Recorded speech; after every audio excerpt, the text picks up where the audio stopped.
Turn that off right now! You're waking the whole neighborhood! At 6:15 a.m. in a raging snowstorm, HOA President Priscilla storms up my driveway in her $1,000 Ugg boots, screaming and waving a cease and desist letter. She's threatening $500 daily fines because my snowblower is disturbing the peace on my own property. Total hypocrisy. For 15 years, I've cleared every driveway in this neighborhood, for free. Now this Karen wants to fine me for taking care of my own land? It's 6:15 a.m. on my property, Priscilla. Completely legal. You're just a grumpy old man who doesn't get modern rules. Her words hang in the icy air for 2 seconds. Then it clicks. She just picked a fight with a retired land surveyor. And that road she drove on to deliver this threat? She might want to check who actually owns it. What would you do if your HOA tried this? Drop your state below. Got a Karen story? Here's what you need to know about me. Marcus Kellerman, 58, retired land surveyor who's been clearing snow in this neighborhood since before half these houses existed. This corner lot sits on my grandfather's original farm property, 160 acres of Colorado prairie that he worked until 1987. When developers came circling in the early 2000s, my wife Sarah and I kept our 5 acres and watched them build Willowbrook estates around us like we were some kind of historical monument. The musty smell of grandfather's old survey maps still fills my basement office, rolled up in metal tubes alongside my professional equipment. Sarah passed 3 years ago after a brutal fight with cancer, leaving me with an empty house and a grief so heavy I could barely function.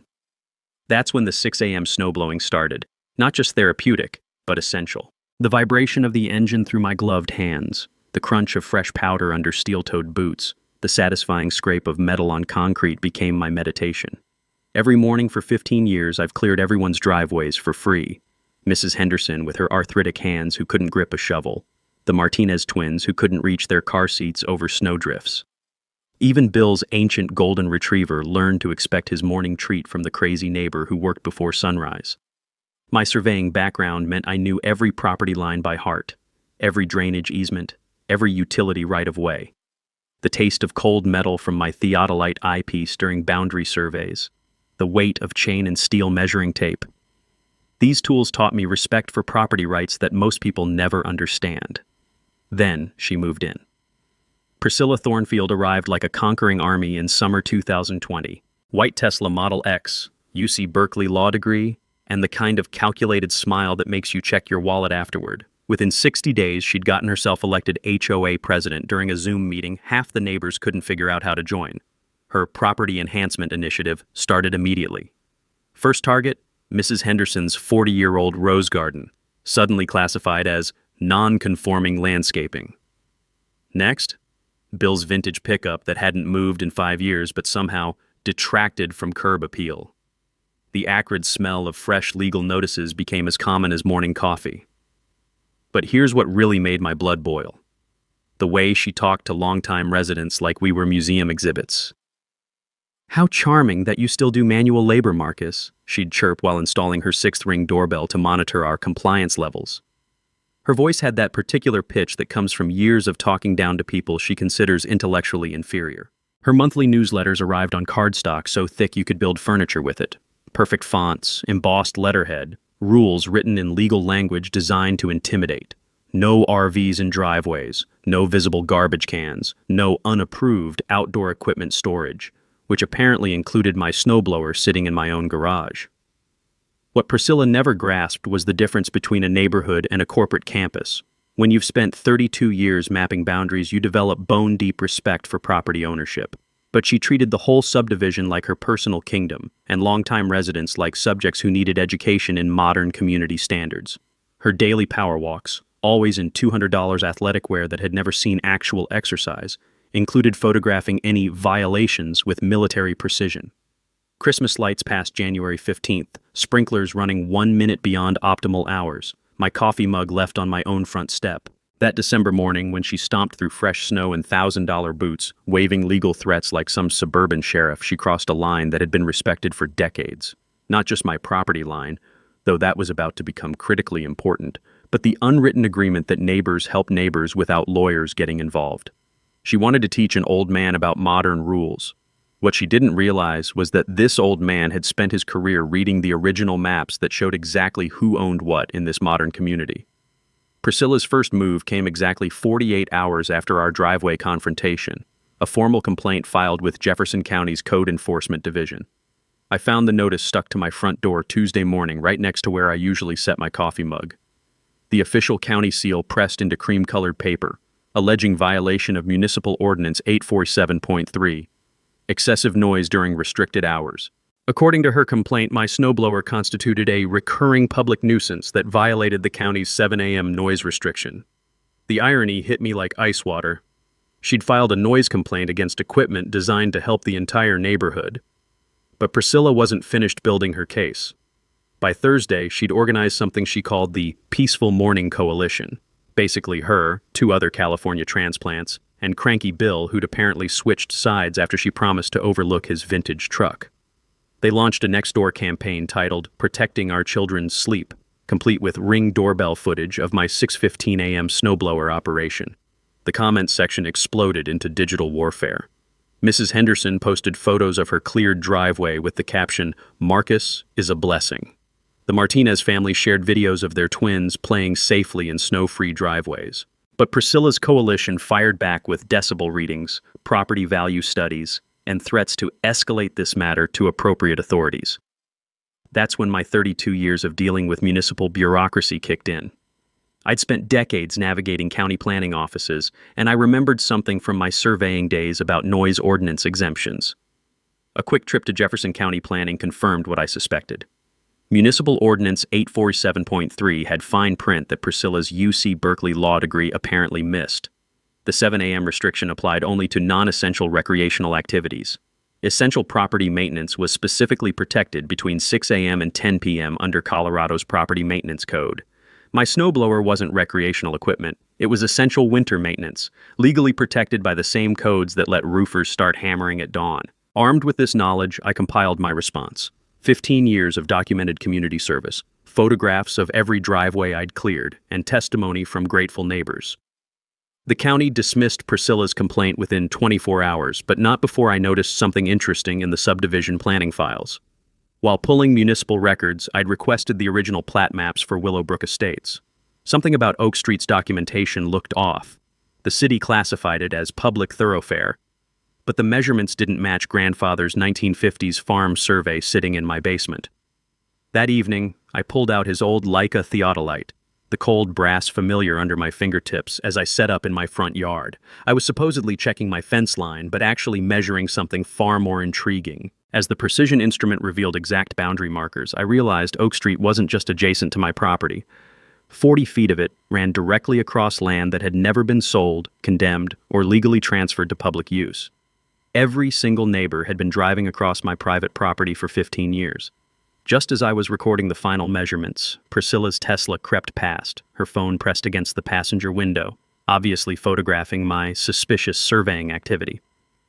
The irony was delicious. The woman trying to control my property rights was literally trespassing on my land to gather evidence against me. She had no idea she was driving across the very property I was documenting, but her surveillance gave me a perfect photo opportunity of my own. My formal response to the county landed Friday morning like a legal grenade. 8 pages proving my snowblower operation was completely lawful, complete with constitutional property rights precedents and municipal code citations. When the county dismissed her complaint within hours, Priscilla's response was swift and predictable. Saturday's Nextdoor post accused me of weaponizing legal technicalities and intimidating neighbors with surveying equipment. She announced an emergency HOA board meeting to discuss problem neighbor mitigation strategies and declared my property maintenance deliberately hostile to community standards. The smell of battle hung in the December air. That particular mix of diesel exhaust from my snowblower and the expensive perfume Priscilla wore during her daily surveillance walks. She wanted to escalate this into legal warfare, apparently convinced that her law degree trumped my 32 years of property rights experience. Sunday morning, I fired up the snowblower at exactly 7 o'clock a.m., completely legal, but perfectly timed to remind everyone who actually kept this neighborhood functional. As the engine roared to life, I caught sight of Priscilla's silhouette behind designer curtains, rigid with fury at losing round one. She'd started a property rights war with someone who understood property better than she understood neighborhoods. And those measurements I'd been taking were about to turn her morning commute into a very educational experience. Priscilla's emergency HOA board meeting happened Tuesday night, and she'd transformed into a full-scale general preparing for suburban warfare. I wasn't officially invited. Apparently my hostile behavior disqualified me from discussions about my own conduct, but Mrs. Henderson texted me live updates from the back row. Priscilla had prepared a PowerPoint presentation titled Addressing Disruptive Residents' Legal Options and Community Protection. 23 slides. About me. The presentation included photos of my surveying equipment, timestamps of my snowblowing schedule, and what Henderson described as a psychological profile that would make a therapist cringe. Priscilla was suggesting I exhibited concerning antisocial behaviors consistent with grief-related mental health episodes, weaponizing Sarah's death to paint me as an unstable widower who needed community intervention. Her grand proposal? A special HOA assessment of $200 per household to fund a legal defense initiative against my pattern of neighborhood harassment. She wanted every neighbor to pay for lawyers to shut down my snowblowing, but Priscilla had misread the room completely. Mrs. Henderson stood up during public comments and delivered what she later called 40 years of pent-up rage about entitled California transplants. 3 longtime residents followed, pointing out that I'd saved them thousands in snow removal costs. The Martinez family showed up with their twins, who apparently asked, "Where's Mr. Marcus?" every morning when they couldn't find me clearing their driveway. The vote failed 4-3. Not exactly unanimous support, but enough to torpedo her legal fund. That's when Priscilla went for the throat. Wednesday morning brought 2 Jefferson County Sheriff's deputies to my porch, looking uncomfortable and holding paperwork about possible elder abuse and mental health concerns. She'd called Adult Protective Services, claiming my erratic surveying behavior and property obsession suggested dangerous cognitive decline. The audacity left me speechless. But these deputies weren't rookies. They'd clearly seen weaponized wellness checks before. After 15 minutes discussing my military service, professional background, and current mental state, they closed the case with a note that I was clearly competent and functioning independently. As their patrol car pulled away, something clicked in my brain. I'd seen this exact pattern during my surveying career. Newcomers moving into established areas, then discovering inconvenient property realities they couldn't change through intimidation. Usually it involved fence lines or water rights, but the psychology was identical. That evening, I found myself in the basement, spreading grandfather's original survey maps across my workbench for the first time since Sarah's funeral. The yellowed paper felt fragile under my fingertips, decades of Colorado dust motes dancing in the fluorescent light. These weren't just family memorabilia. They were legal documents that predated everything Priscilla thought she understood about this neighborhood. I'd been focused on noise ordinances and HOA bylaws, fighting Priscilla's war on her terms. But as I traced the original property boundaries with my finger, following the precise ink lines grandfather had drawn in 1950, I realized I'd been thinking too small. The western edge of the original farm, the strip where Oak Street now runs, had never actually been sold to the subdivision developers. I remembered grandfather telling stories about keeping the back 40 for family access, but I'd assumed that meant the undeveloped land behind the houses. I was wrong. He'd meant the road. Every morning, when Priscilla drove her Tesla down Oak Street to deliver legal threats, she was crossing 40 feet of Kellerman family land that had never changed ownership. The subdivision had been built, assuming they'd eventually acquire proper road easements. But 2008's financial crisis killed the developer before the paperwork was completed. For 15 years, 47 families had been driving across my private property twice daily, and none of them knew it.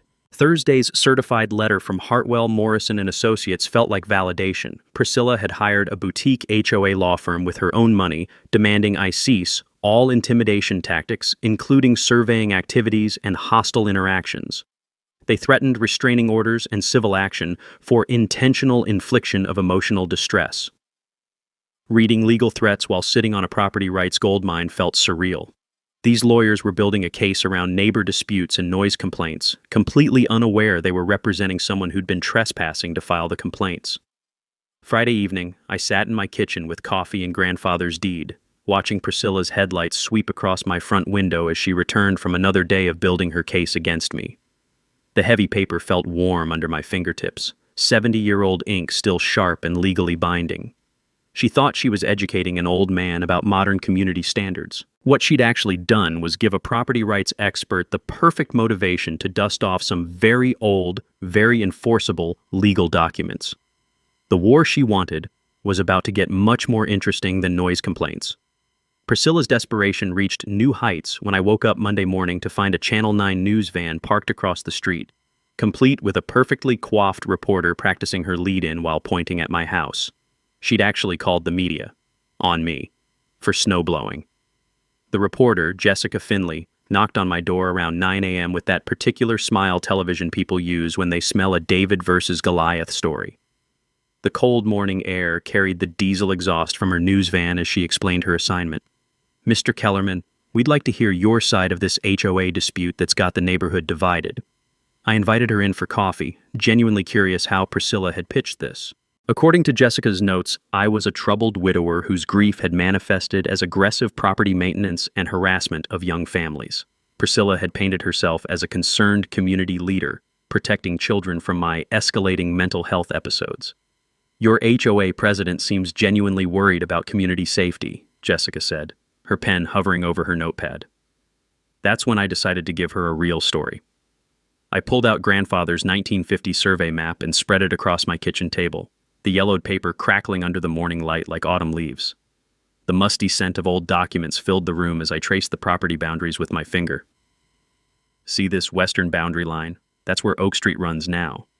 Jessica leaned closer, her media training kicking in as she recognized something bigger than a neighbor squabble. "Are you saying—" "I'm saying 47 families might want to call their title insurance companies." The change in Jessica's expression was immediate, from bored obligation to investigative hunger. She spent 20 minutes photographing the survey maps, asking surprisingly informed questions about easement law. From my surveying days, I remembered that Colorado follows the recorded deed principle. If it's not properly documented and recorded, it doesn't legally exist. When she left, I could see her already crafting a completely different story than the one Priscilla had sold her. But Priscilla wasn't finished escalating. Tuesday afternoon brought her newest creation, a community safety patrol consisting of herself and 2 other California transplants armed with clipboards and measuring tapes. They started by documenting my violations, fence heights, equipment storage, even the placement of my garbage cans. The scratching sound of pencils on paper echoed across the neighborhood as they worked. Mrs. Henderson watched from her kitchen window, shaking her head in disgust. 3 other longtime residents made pointed comments about newcomers with too much time on their hands. But Priscilla's patrol pressed on, convinced they were gathering evidence for some grand legal strategy. The harassment peaked Wednesday when I caught them in my backyard, measuring my garage setbacks without permission. The metallic click of their tape measure rang out as Priscilla explained to her volunteers how unstable individuals exhibit territorial behaviors while literally trespassing on my territory. Something inside me snapped. Not anger. Something colder and more determined. Thursday morning, I drove to the Jefferson County Recorder's office with my surveying equipment and 3 decades of property law experience. The familiar smell of aged paper and copying toner filled my nostrils as I requested every document related to Willowbrook Estates development. What I found in those files was better than I'd hoped.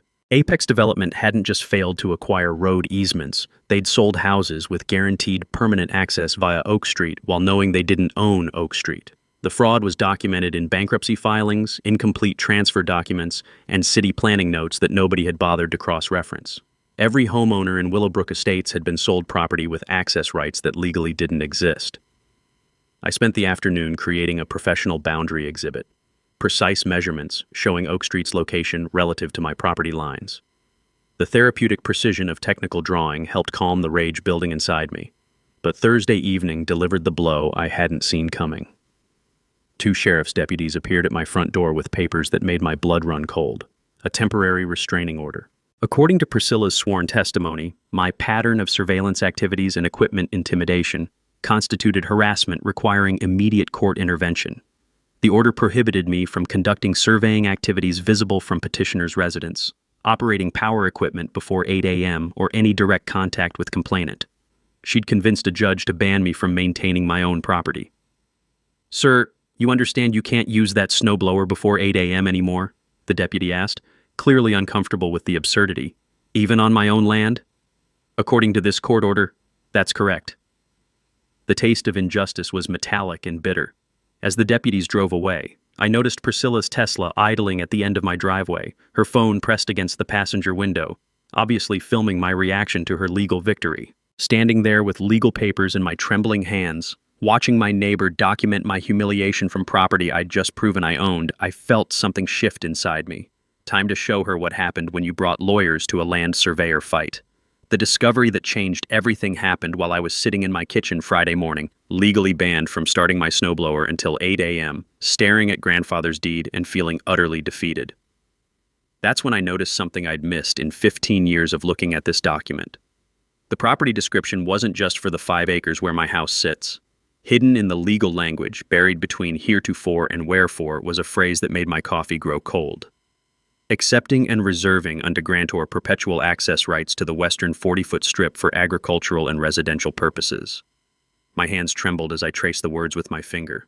Grandfather hadn't just sold the farm to developers. He'd kept a 40-foot strip of access rights that ran exactly where Oak Street now existed. I'd been fighting Priscilla over noise ordinances and HOA bylaws while sitting on a property rights nuclear weapon. The musty smell of old paper filled my nostrils as I spread the deed flat on my kitchen table, studying every word like it was a treasure map. The heavy ink, pressed deep into fiber by a 1950s typewriter, spelled out something that would change 47 families' lives forever. But I needed confirmation. I called Danny Kowalski, my old Army buddy who'd spent 30 years untangling property law messes for ranchers and developers. "Danny, I need you to look at something. Can you meet me this morning?" He arrived within an hour, took one look at the deed, and went absolutely silent for 3 full minutes. When he finally spoke, his voice was barely a whisper. "Jesus Christ, Marcus. Do you understand what this means? Tell me." When Apex Development went bankrupt in 2009, these reserved rights didn't transfer to the homeowners or the city. They reverted to the original landowner, you. That road was built across your private property without compensation, without permission, without any legal easement. The implications hit me like physical blows. Every morning commute, every grocery store run, every trip to school or work. For 15 years, 47 families had been trespassing on Kellerman land twice daily. Danny pulled out his phone and started making calls to the county recorder's office, his voice taking on the excited tone of a lawyer who'd found gold. "I need to see the complete chain of title for Willowbrook Estates subdivision." "Yes, I'll hold." While he waited, I walked to my front window and watched the morning traffic on Oak Street. Priscilla's Tesla cruised past, followed by young families heading to work, elderly neighbors running errands, normal people living normal lives, completely unaware that their road access existed solely at my discretion. "It's confirmed," Danny said, hanging up. "No recorded easement, no condemnation proceedings, no dedication to public use. The city's been maintaining a road they don't own, providing access to houses sold with fraudulent title guarantees." The power of that knowledge felt intoxicating. After weeks of being painted as an unstable old man who didn't understand modern neighborhoods, I was holding legal documents that proved everyone else had been wrong about everything. But Danny's next discovery made my blood pressure spike. "I did some background research on your HOA president while I was at it. Priscilla Thornfield has 3 ethical violations on her California law license, all involving property disputes where she deliberately misrepresented ownership issues. She'd done this before, in another state, to other people." Sitting there with grandfather's deed in my hands, watching Priscilla's morning surveillance drive past my window, I felt something fundamental shift in my understanding of this conflict. This wasn't a neighborhood dispute that had gotten out of hand. This was a predator who'd picked the wrong prey. Saturday morning, I woke up with the kind of dangerous clarity that comes from finally holding all the cards in a game you've been losing for months. Danny arrived at 8 a.m. carrying a leather briefcase scarred from 3 decades of property wars. As we spread maps across my dining room table, grandfather's deed, subdivision plats, county records, the weight of what I was about to do settled in my chest like cold lead. "You sure about this, Marcus?" Danny asked, studying my face. "Once you start down this road, there's no backing up. 47 families are going to hate your guts." The question hung in the air like gunpowder smoke. For 15 years, I'd been the neighborhood's unofficial caretaker. Now I was about to become its worst nightmare. "Priscilla made this personal," I said, tracing Oak Street on the survey map. "She wanted to teach me about modern rules. Time for her to learn about old ones." Danny's plan was elegantly brutal. Legal notice to every homeowner, 30 days to negotiate easement agreements or lose road access. Not revenge, just business wrapped in constitutional property rights. Monday's shopping trip to Mountain States surveying felt like preparation for war. The familiar weight of precision instruments reminded me why I'd love this profession. Everything measurable, everything definitive, everything backed by law and mathematics. Jim Martinez, the shop owner, had heard neighborhood rumors through the surveying community. "Marcus, you really going nuclear on these HOA folks?" "I'm going legal. Sometimes that's the same thing." The laser level and GPS equipment would document every inch of my property boundaries with courtroom precision. When this was over, nobody would question where Kellerman land began and ended. Tuesday brought the most satisfying purchase of my life. Denver Steel and Gate Company specialized in the kind of vehicle barriers that made statements impossible to ignore. The showroom smelled like metal and machine oil, sounds that reminded me of grandfather's workshop.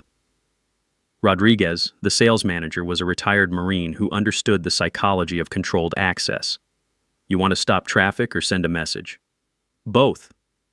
The gate specifications read like military hardware: 12-foot steel swing barrier, hydraulic operation, keypad access with emergency override, quarter-inch plate steel that could stop a pickup truck mounted on posts anchored 3 feet deep in Colorado clay. "This isn't coming down without heavy equipment," Rodriguez said, marking installation requirements on the contract. That's the idea. Wednesday's permit application at Jefferson County felt surreal. The planning clerk, a young woman whose name tag read Sarah, processed my private property security enhancement request with bureaucratic efficiency. Every time she said Sarah's name, my chest tightened with memory and motivation. "Affected neighbors been notified?" she asked. "They will be, properly and legally." The permit approval took 1 hour. Apparently, installing fortress-grade gates on your own property raises zero official concerns when you follow correct procedures. Thursday morning, I called Jessica Finley at Channel 9. Her investigative instincts had been triggered by our previous conversation about property ownership irregularities. "Jessica, remember that survey map I showed you? The story's about to get much more interesting." "What kind of interesting, Mr. Kellerman?" "The kind that happens when someone finally reads the fine print on 70-year-old property deeds." We scheduled her return for next Friday. Perfect timing to document whatever chaos followed my property rights assertion. But the real weapon was Danny's legal correspondence. Thursday afternoon, we drafted notice of trespass termination letters for every Willowbrook household.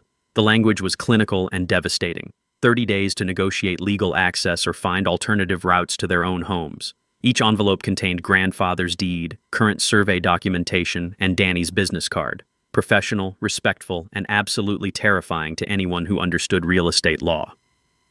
"The beauty of this," Danny explained while we addressed envelopes, "is that you're not attacking anyone. You're just clarifying who owns what."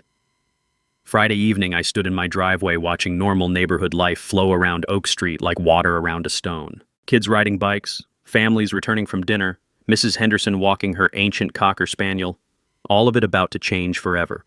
The gate components arrived Saturday in an unmarked truck, steel plates heavy enough to require specialized equipment for installation. Pete, the crew chief, had obviously handled sensitive projects before. "You want this installed quiet, or do you want the whole neighborhood to know something's happening?" "I want it installed permanently.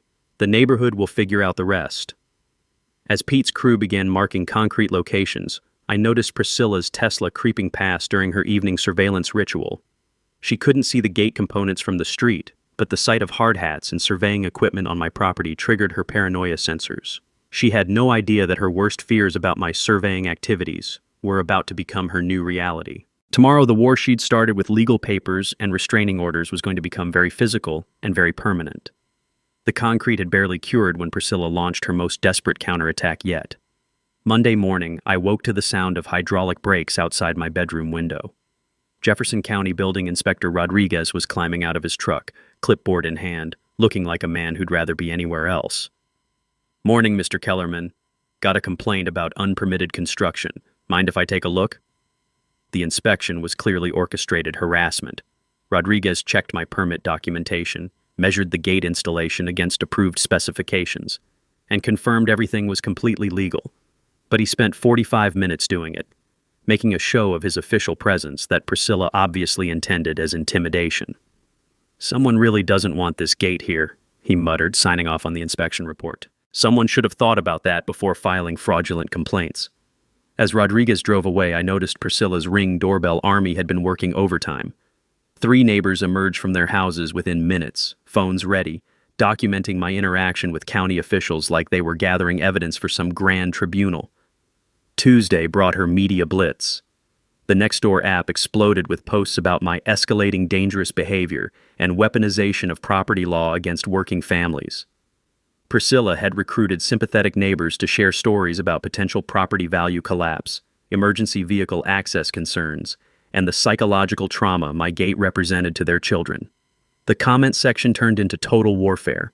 Mrs. Henderson posted a photo of her snow-free driveway with the caption, "Marcus saved my life for 15 years." 3 other longtime residents shared stories about my community service. But Priscilla's coalition fought back with property value studies, legal precedent research, and threats to escalate this matter to state authorities. Wednesday afternoon delivered the escalation I should have seen coming. 2 men in dark suits knocked on my door, badges identifying them as investigators from the Colorado Attorney General's Office, Consumer Protection Division. "Mr. Kellerman, we've received complaints about potential elder financial abuse and property fraud targeting neighborhood residents." The audacity took my breath away. Priscilla had convinced state investigators that I was running some kind of property scam against my own neighbors. The interview lasted 2 hours. These guys weren't local deputies who could be impressed by surveying credentials. They were experienced fraud investigators who'd seen every property-related con game ever invented. But they were also professional enough to recognize legitimate property ownership when it was properly documented. "Sir, your paperwork appears completely in order," the lead investigator finally admitted. "But we had to investigate claims about potential exploitation of elderly residents." "You mean potential exploitation by elderly residents?" "That's not how the complaint was filed." After they left, I realized Priscilla had made a critical error. State investigators don't just close cases, they document them. Her false complaint about elder fraud was now officially recorded as unfounded, creating a legal trail that would be very useful if this escalated to court. Thursday brought her most personal attack yet. A private investigator appeared at my door, identifying himself as working for Hartwell, Morrison & Associates. Priscilla's law firm was conducting background research into my pattern of antisocial behavior and possible cognitive decline.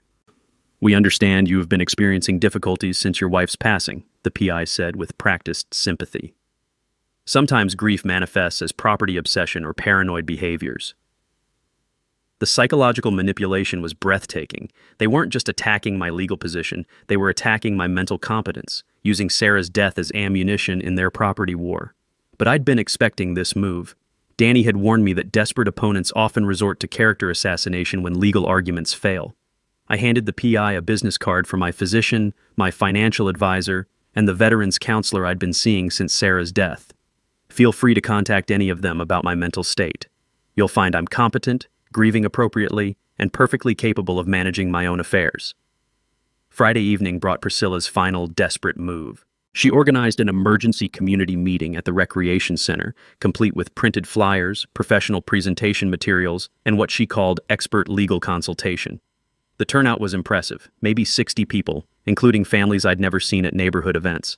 Priscilla had clearly recruited beyond Willowbrook Estates, bringing in supporters from surrounding subdivisions who were worried about property rights precedents. Her presentation was professionally crafted psychological warfare. Slides about emergency vehicle response times, charts showing property value impacts, testimony from concerned parents about children's safety and psychological welfare. She transformed a property dispute into a community crisis requiring immediate intervention. But the most revealing moment came during the Q&A session, when Mrs. Henderson stood up and asked a simple question. "Priscilla, in 2 years of living here, have you ever once helped clear snow from anyone's driveway?" The silence stretched for 10 seconds before Priscilla deflected to focus on the current crisis rather than past grievances. That deflection told everyone exactly what they needed to know about who'd actually been serving this community for the past 15 years. Saturday morning brought Priscilla's most reckless gamble yet. She'd convinced herself that public pressure could override property law. The Emergency Community Action Committee she'd formed overnight included 12 households, 2 city council members she'd somehow recruited, and a local news crew she'd promised exclusive coverage of neighborhood property rights abuse. The smell of fresh printed flyers and the buzz of coordinated activism filled the morning air as her coalition prepared for what she was calling decisive community intervention. I watched from my kitchen window as they assembled in the street, clipboards and cameras ready. Like some suburban version of a civil rights march, the irony was staggering. They were protesting my exercise of actual constitutional rights while standing on property I legally owned. The delegation approached my front door at exactly 10 a.m., clearly choreographed for maximum media impact. Priscilla led the group, flanked by the city council members and followed by concerned-looking parents holding children who'd obviously been coached to look anxious about the steel gate blocking their neighborhood access. "Mr. Kellerman," Councilwoman Patricia Martinez announced through my doorbell camera, "we're here representing the community's concerns about access restrictions that affect public safety and property values." I opened the door but didn't invite them onto my porch. "This is private property. You're welcome to communicate through proper legal channels." The news camera captured everything as Priscilla stepped forward with her folder of legal documents. "Marcus, this has gone far enough. We have a court order here requiring immediate restoration of road access pending a full legal review." My blood pressure spiked as I examined the paperwork. She'd somehow convinced a different judge, one who apparently hadn't seen the full property history, to issue a temporary injunction based on emergency public safety concerns and potential municipal liability for blocked access routes.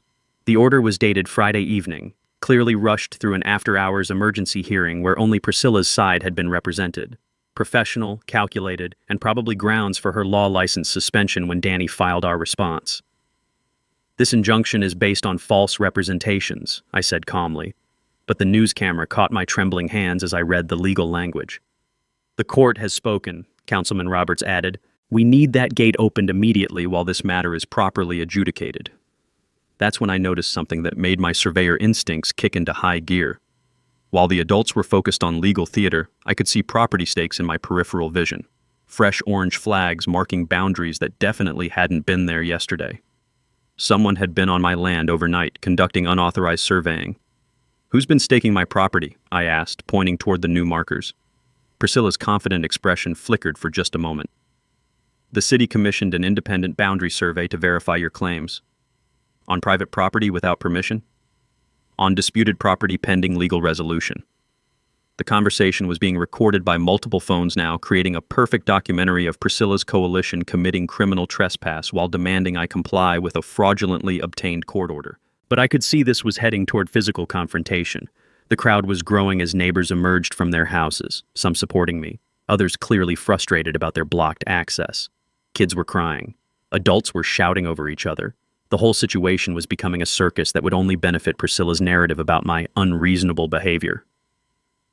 "I need to consult with my attorney before responding to this order," I said, stepping back toward my front door. "Marcus!" Priscilla's voice turned sharp and desperate. "Open that gate right now or we're calling the sheriff to enforce this court order." "Call them. I'll be here." As I closed the door, I could hear the crowd's frustration escalating. Car horns were honking as the blocked access created traffic backups. Parents were explaining to confused children why they couldn't drive to soccer practice. The Martinez twins were asking loudly why Mr. Marcus wasn't helping them anymore. From my kitchen window, I watched Priscilla work her phone frantically, presumably calling sheriff's dispatch to report my contempt of court for not immediately complying with her injunction. The news crew was interviewing frustrated neighbors, clearly building a story about one man's property obsession disrupting an entire community.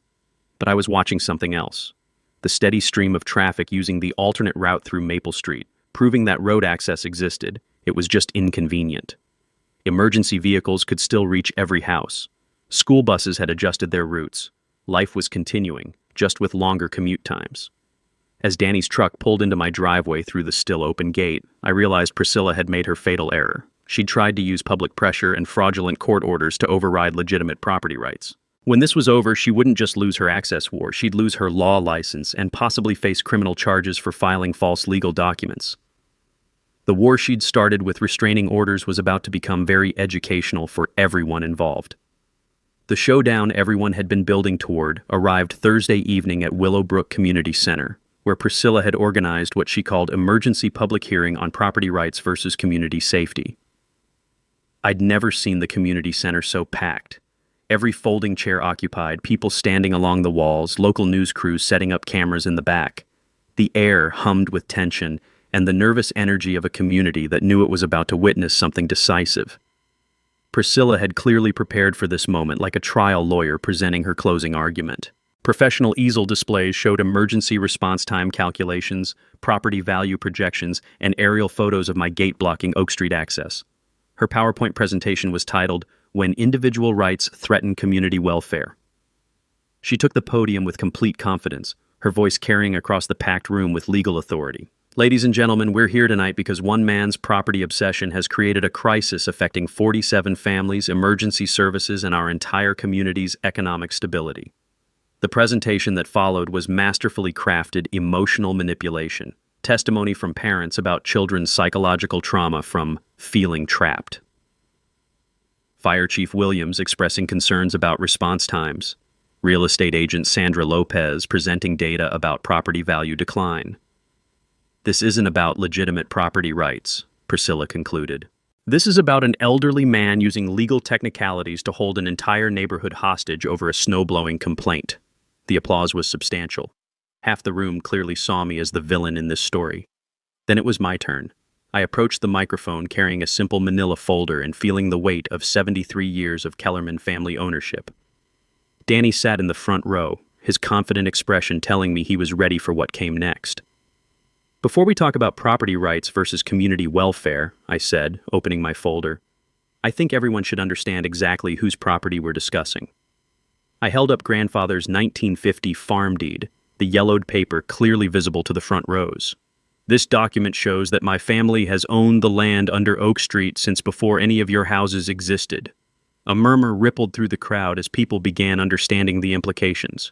Mrs. Thornfield has spent 6 months telling everyone I don't understand modern community standards, but she's never bothered to research the legal history of this community. I pulled out Danny's chain of title research, county planning documents, and the subdivision maps that showed the gap between legal reality and everyone's assumptions. Every house in Willowbrook Estates was sold with title insurance guaranteeing access via Oak Street, but Oak Street was never properly acquired from my family. For 15 years, 47 households have been using private property without permission, compensation, or legal easement. The room went absolutely silent as the magnitude of the problem became clear. This isn't one man holding a community hostage, I continued, my voice steady despite my racing heart. This is a community that discovered it was built on someone else's land. Priscilla shot to her feet, her composure finally cracking. That's ridiculous. The city maintains that road. It appears on all municipal maps. Municipal maps can be wrong, Mrs. Thornfield. Property deeds aren't. That's when Danny stood up and delivered the bombshell we'd been saving for this moment. Ladies and gentlemen, I'm Daniel Kowalski, representing Mr. Kellerman. 3 days ago, we filed formal notice with the Jefferson County District Attorney's Office regarding fraudulent legal documents submitted in this case. The temperature in the room seemed to drop 10 degrees. Mrs. Thornfield obtained a temporary injunction last week by representing to the court that Oak Street was public property. She knew from our previous correspondence that this was false. Filing legal documents containing known falsehoods constitutes perjury under Colorado law. Priscilla's face went white as she realized what Danny was saying. Furthermore, she conducted unauthorized surveying on private property and filed false reports with state investigators. The Attorney General's office has opened a criminal investigation. The news cameras were rolling as Priscilla's carefully constructed case collapsed in real time. Councilwoman Martinez was frantically checking her phone, presumably getting legal advice about how quickly she could distance herself from this disaster. So here's what's going to happen, I said, returning to the microphone. I'm prepared to sell legal easement rights to this community for the symbolic price of $1 with 3 conditions. The room held its collective breath. First, Mrs. Thornfield resigns from the HOA board immediately. Second, the harassment against me and other longtime residents stops permanently. Third, we establish a community fund for neighborhood maintenance, because apparently some people have forgotten what good neighbors actually do for each other. The applause started with Mrs. Henderson and spread through the longtime residents before reaching the newer families who realized they were being offered a reasonable solution to an impossible problem. Priscilla stood frozen at her easel, her legal career and neighborhood reputation destroyed by her own overreach. Sometimes the best revenge is just letting people destroy themselves in public. The easement paperwork was signed within 48 hours, witnessed by more neighbors than had ever attended an HOA meeting in Willowbrook's history. Priscilla's resignation letter arrived that same weekend, a brief, bitter note about relocating for career opportunities that fooled nobody. Her white Tesla disappeared from the neighborhood 3 days later, followed by a moving truck that worked with military efficiency.